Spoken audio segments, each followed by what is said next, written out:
уште една мерка на популизам во државава. Демек се бориме со организираниот криминал. Јас не гледам дека на вистина имаме вистинска борба, имаме популистичка борба со организираниот криминал. Земете ги наназад, анализа направете сите бомбастични случаи кои беа поднесени кривични пријави, сите завршија со ослободителни пресуди. За да имате ваква мерка, пред се треба да имате анализа направена, издржана анализа. Таа анализа перманентно е променлива, дневна, неделна, месечна и така натаму и така натаму.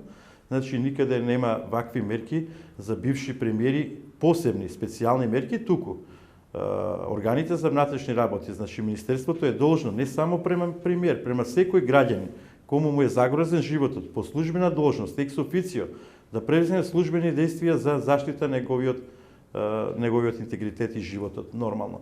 Меѓутоа, она што не е добро во оваа изјава е тоа што и доколку премиерот ќе цени колку долго би му било потребно обезбедувањето.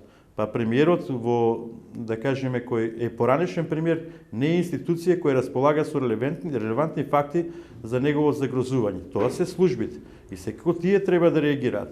Во ваквиот предлог гледам дека еден ден кој ќе имаме повеќе вакви премиери, значи ние ќе имаме многу оперативци ангажирани во заштита на ваквите вип личности, поранешни вип личности, и во таква ситуација шестата управа ќе нема доволно човечки фактор за да може ваквите лица да ги обезбеди.